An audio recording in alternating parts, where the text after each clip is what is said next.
judgment in the matter of R on the application of Bancoult No. 3 versus Secretary of State for Foreign and Commonwealth Affairs.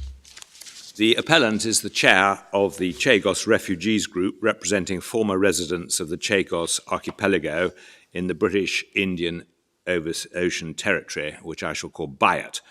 Following earlier proceedings, it remains prohibited under the BIOT Constitution and under immigration orders from 2004 for Chagossians to return to BIOT. In these proceedings, the appellant challenges the decision of the Respondent, the Secretary of State for Foreign and Commonwealth Affairs, in April 2010 to establish a marine protected area, an MPA, around BIOT, in which there would also be no fishing. The effect of this was to end commercial fishing, such as it was, carried on there by Chagossians. The appellant's challenge has two limbs. Firstly, the Secretary of State's decision had the improper motive of making future resettlement by the Chagossians impracticable. And secondly, the preceding consultation was flawed by non-disclosure of the arguable existence on the part of Mauritius of inshore fishing rights, in other words, fishing rights within a 12-mile limit from BIOT. The first limb raises the admissibility of a Wikileaks document that was published by The Guardian and The Telegraph in late 2010 and early 2011. The document purports to be a cable sent on the 15th May 2009 by the United States Embassy in London to departments of the United States federal government in Washington, D.C., to elements in the United States military command structure, and to the United States Embassy in Mauritius. The cable purports to record conversations between employees, Mr. Roberts and Ms. Yeadon, of the Foreign and Commonwealth Office, and United States officials. In the administrative court, permission was initially given to cross-examine Mr. Roberts on the cable on the assumption that the cable was what it purported to be, and that it would be open to the appellant at the end of the hearing to submit that it was an accurate record of the meeting and that the court should rely on it evidentially in relation to the question of motive for the making of the MPA with no fishing around it. Various questions were put to Mr. Roberts on that basis, but following further submissions from the Respondent, Secretary of State, concerning the inviolability of the United States London Mission's diplomatic archive under the Vienna Convention on Diplomatic Relations 1961 and the Diplomatic Privileges Act 1964, the Administrative Court reversed its position on the points which it had previously decided and restricted further cross-examination. The Court of Appeal, on the other hand, considered that the cable should have been admitted by the Administrative Court, but concluded that its exclusion would or could not have made any difference to that court's conclusions about improper motive. The Supreme Court unanimously holds, in concurrence with the Court of Appeal, that the cable should have been admitted into evidence before the Administrative Court. However, by a majority in a judgment given by Lord Mance, with whom Lord Neuberger, Lord Clark, Lord Sumption and Lord Reid agree, it dismisses the appeal on the first limb, that is, improper motive. Lord Kerr and Lady Hale dissent on this limb. The court unanimously dismisses the appeal on the second limb. On the issue of the admissibility of the cable, Lord Mance, Lord Sumption and Lady Hale give separate judgments. Lord Mance and Lord Sumption hold that the cable had lost its inviolability for all purposes because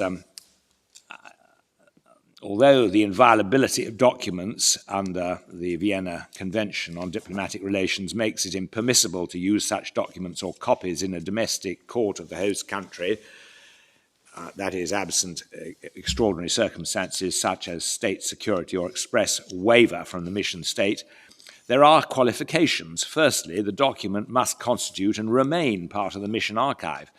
And secondly, its contents must not have become so widely disseminated in the public domain as to destroy any confidentiality or inviolability that could sensibly attach to the document. As to the first point, in the present case, once the cable reached the State Department in Washington or any other overseas addressee, the copy in their hands became a document in the custody of the United States federal government or addressee, and on the face of it, not part of the London Embassy archive. As a matter of probability, the cable was extracted from the State Department or one of the foreign locations to which it had been transmitted.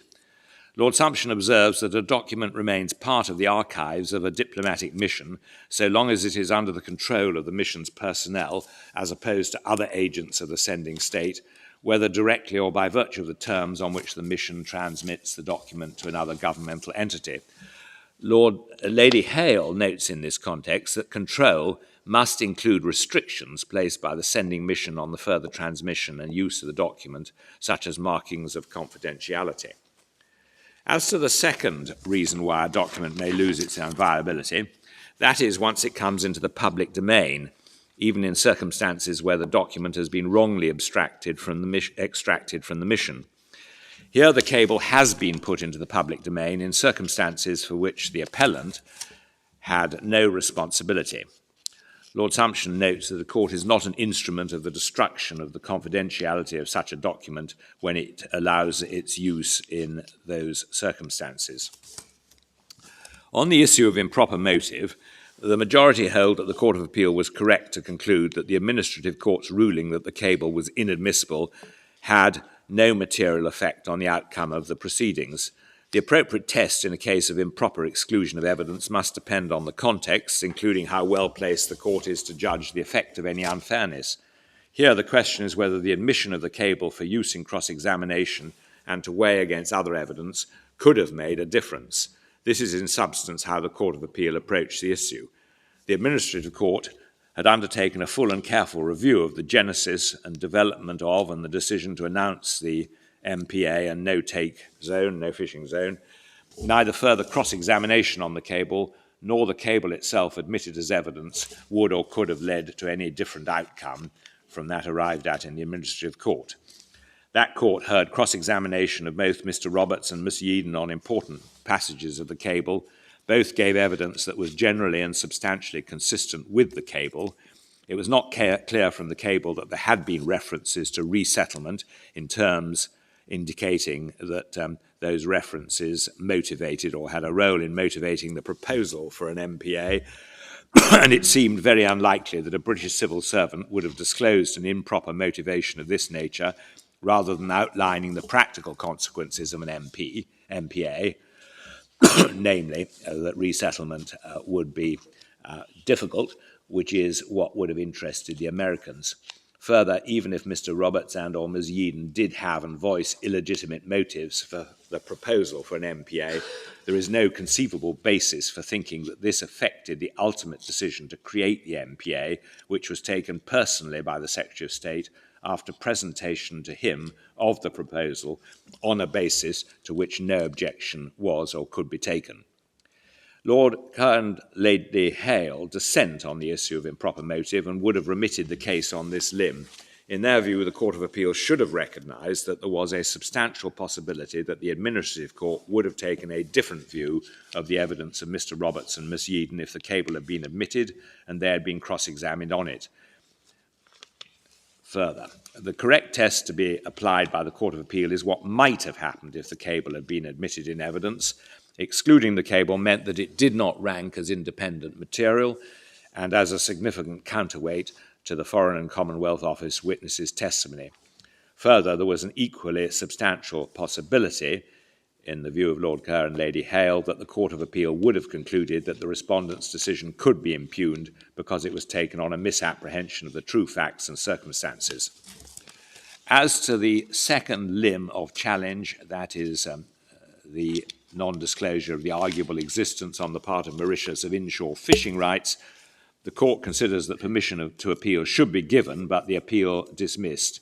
The absence of any mention of arguable Mauritian fishing rights, whether by reference to an undertaking given by the United Kingdom government or by reference to preferential treatment of Mauritian registered or owned vessels, or by reference to evidence about fishing, does not undermine the government's consultation. The creation of a no-fishing MPA would obviously affect inshore fishing and threaten the livelihood of any vessels which had previously been licensed to fish in those waters. It was open to Mauritius to raise this objection in response to the consultation, but it did not. It would be inappropriate to treat a consultation process as invalid when the party to whom the rights allegedly belonged had full opportunity to assert them. There is also no reason to believe that the ultimate decision would or could have been any different if the consultation had specifically drawn attention to the possible existence of Mauritian fishing rights. The United Nations Convention on the Law of the Sea Arbitral Tribunal's finding that such fishing rights do actually exist and their effect in domestic law, either as regards the MPA or the no-take zone, was not relied upon before the Supreme Court or capable of being relied upon or relevant to the issues arising.